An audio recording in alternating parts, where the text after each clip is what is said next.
Hello, नमस्कार. मी सुप्रिया. आणखी एका नवीन ब्लॉगमध्ये आपलं मनापासून स्वागत करते. तुम्हाला आजचा दिवस सुखाचा, आनंदी आणि आरोग्यदायी जावो. तुम्ही जी काही स्वप्न पाहिली असतील ती सगळी स्वप्न तुमची पूर्ण होत. त्याचबरोबर शुभ सकाळ सर्वांना. सकाळची वेळ आहे आणि म्हणजे खूपही सकाळ नाही झालेली. 1:10च्या आसपासचं हे टायमिंग असावं. मॉर्निंगची जी व्हिडिओ क्लिप आहे ती मी तुमच्याबरोबर शेअर केलेली आहे. नेहमी सकाळ ना माझी अशीच असते. आता महाबळेश्वर, पाचगणी, वाई, सातारा हा भाग म्हटला की खूप सारी थंडी. तसं तर थंडी सगळ्यांकडेच आहे बघा, पण आमच्याकडे तर डबल थंडी आहे, म्हणजे जास्त आहे बरं का. आणि मग मी काय मला लवकर उठणं होत नाही. 6च्या आसपास मी उठते. त्या वेळची व्हिडिओ क्लिप मी तुमच्याबरोबर शेअर केली. आणि नेहमीच माझी मॉर्निंग ना ही अशीच होत असते. छान असा पक्ष्यांचा आवाज येतो, कोंबडा आरवण्याचा आवाज येतो आणि आजूबाजूला आहे ना एक म्हणजे मंदिरं भरपूर असल्यामुळं ना आरती वगैरे, आरतीचा सुद्धा आवाज येत असतो. रोज सकाळी ना मी उठले की विठ्ठलाची आरती मला ऐकायला येते. त्याच्यामुळं ना एकदम मन असं प्रसन्न होतं.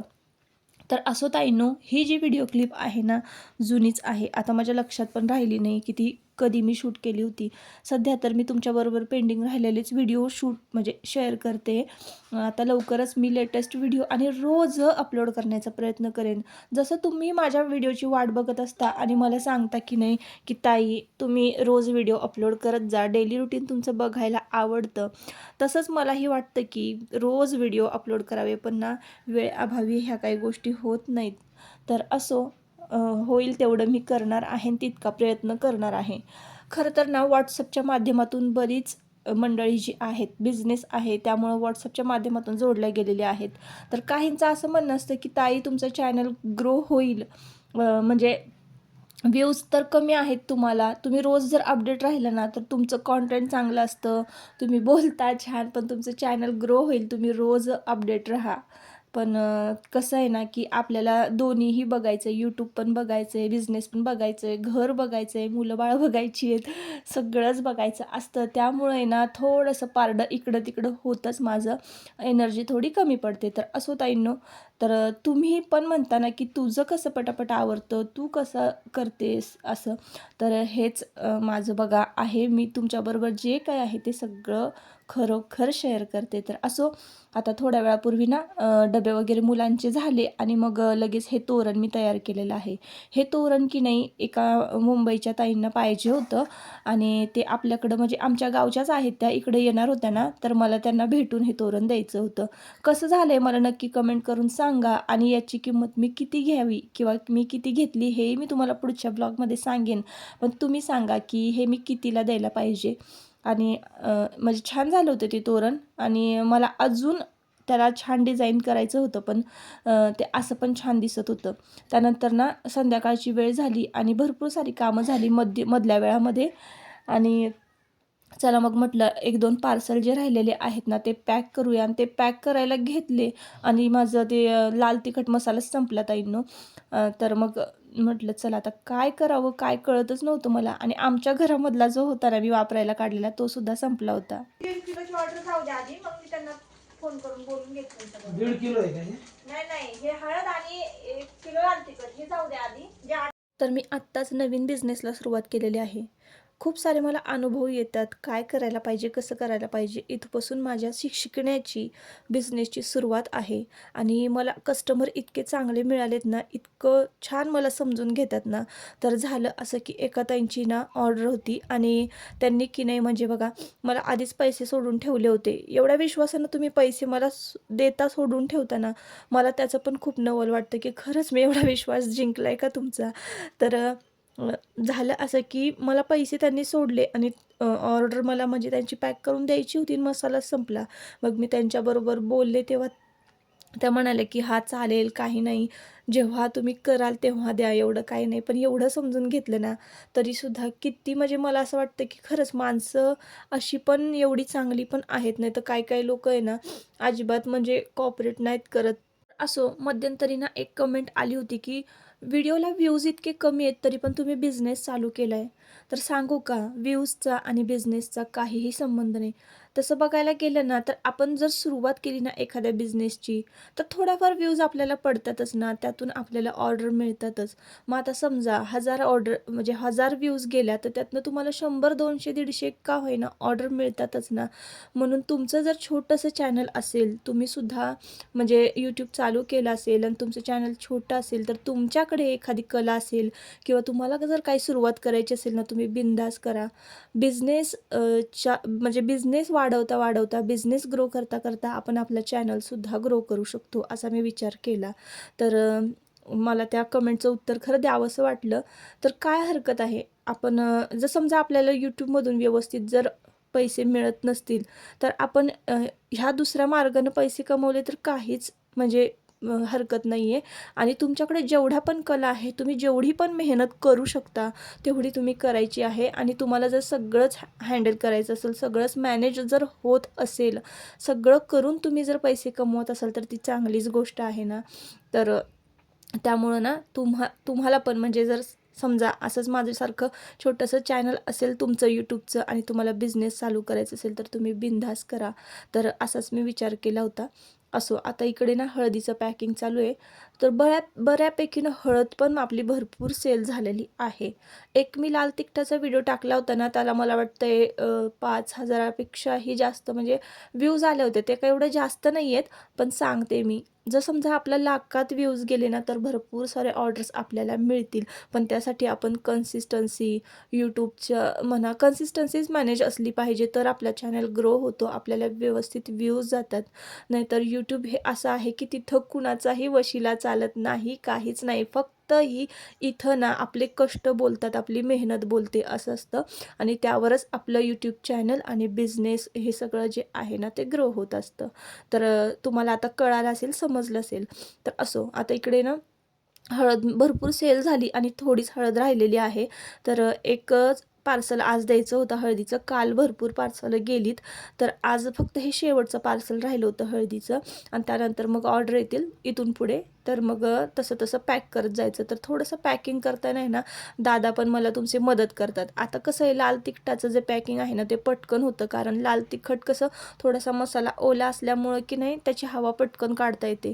पण हळदीचं पॅकिंग कसं असतं ना, हळदीची हवा काढायची म्हटली आणि पॅक करायचं म्हटलं ना, खूपच म्हणजे कसरतीचं काम आहे. कारण काय होतं ना, हळदीच्या पॅकिंगमध्ये जर हवा राहिली ना, तर ते पार्सल फुटण्याचे जास्त चान्सेस असतात, असं असतं. त्याच्यामुळं हळदीची हवा काढून पॅकिंग करणं थोडंसं मला अवघड वाटतं. तर असो, ह्या काही गोष्टी म्हटलं छोट्या-मोठ्या तुमच्याबरोबर शेअर कराव्या आजच्या व्हिडिओतून. तर असा चालला आहे माझा सध्या बिझनेस छोटंसं. आणि तुम्ही पण होईल. तुम्हाला जर माझे हे कांदा लसूण मसाला आणि हळद पावडर जर आवडत असेल, तर तुम्ही अजून 4 लोकांना सांगा आणि ऑर्डर करायला सांगा. मला तुमची तेवढीच हेल्प होईल. तर असो. तर मध्ये ना कुरिअर बॅग संपल्या होत्या आणि कुरिअर बॅग मी ऑनलाईन मागवलेल्या आहे. तुम्हाला जर अशा कुरिअर बॅग पाहिजे असतील, तर मी डिस्क्रिप्शनमध्ये लिंक देते.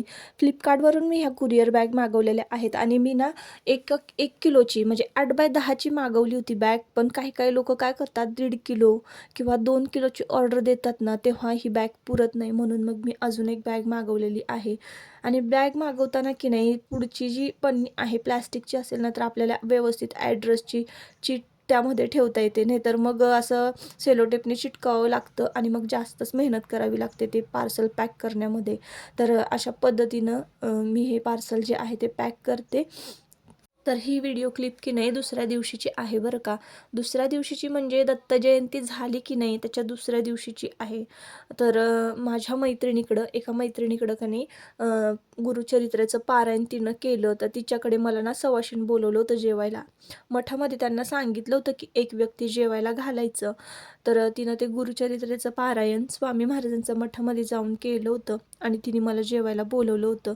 तर म्हटलं चला, तिच्या घराची तुम्हाला छोटीशी होम टूर पण देऊया आणि तिचा स्वभाव आणि तिची ओळख पण तुम्हाला कळेल. तर तिचं सुनीता नाव आहे आणि तिचं घर बघा इथं. ती पण उंबराले पण वगैरे करते. ती पण आपले व्हिडिओ बघते आणि पहिल्यापासूनच खरं तर ती करते बरं का, व्हिडिओ बघून नाही, खूप आधीपासून. कारण ती स्वामी महाराजांच्या मठात जाते ना, तिथं त्यांना सगळ्या गोष्टी सांगितल्या जातात. तर मला साडी नेसायची होती खरं, पण मला काय एवढा वेळ मिळाला नाही. म्हणून मी त्या दिवशी ड्रेसच घातला होता. आणि मला सासूबाईंना त्या दिवशी डॉक्टरांकडे घेऊन जायचं होतं ना, त्याच्यामुळे माझी गडबड चालली होती. होती आणि मला ना 12 नंतर त्यांना घेऊन जायचं होतं. तर ती मला म्हणाली 12च्या आधीच ये तू जेवायला, म्हणजे मग जेवून जाशील. तर इतकं छान तिने बघा रांगोळी वगैरे काढलं, पाट वगैरे मांडला होता, घर सगळं आवरून ठेवलं होतं. तिची गडबड खूप झाली खरं. आणि मग नंतर इथं पारायण मांडलेलं होतं ना, तर इथं ती ताट करते बघा. तर तिचा स्वभाव खरंच खूप छान आहे.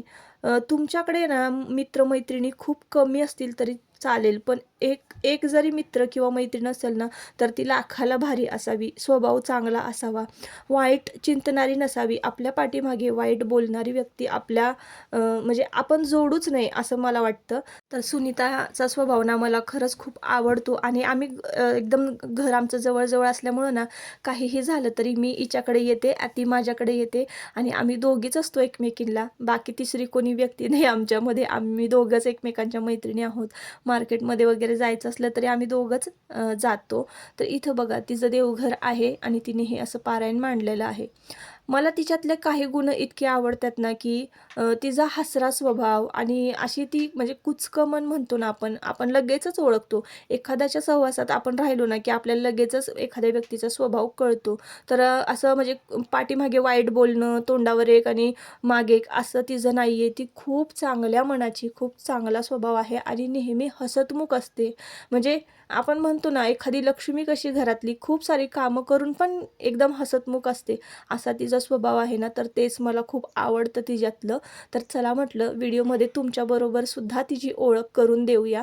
तर इथं तिनं गुरुचरित्रेचं पारायण मांडलं होतं.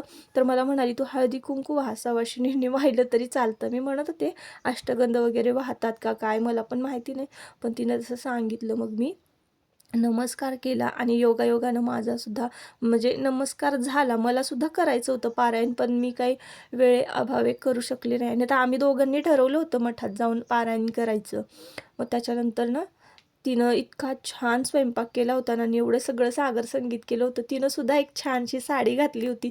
ते मला तिचं कौतुक खूप वाटलं. त्याच्यानंतर इथं मी तिनं मला जेवायला वाढलेलं आहे आणि मग इथं सगळं व्यवस्थित तिनं केलं होतं. म्हणजे ताटच मी तुमच्याबरोबर शेअर करते. वरण, भात, वालाच्या शेंगाची भाजी केली होती, वाटाणा पनीर केला होता आणि त्याच्यानंतर चपाती केली होती आणि बासुंदी आणली होती. एवढं सगळं तिनं केलं होतं आणि तुम्ही तिला व्हिडिओमध्ये पाहत असाल ना, तर तुम्हाला कळेलच एकदम सारखी ती म्हणजे अशी हसतमुखच असते. तर खूप छान स्वभाव आहे तिचा.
तर सगळं साधं सिंपल असं होतं, पण इतकं छान आणि टेस्टी बनवलं होतं ना तिनं आणि अगदी पटपट बनवलं बरं का.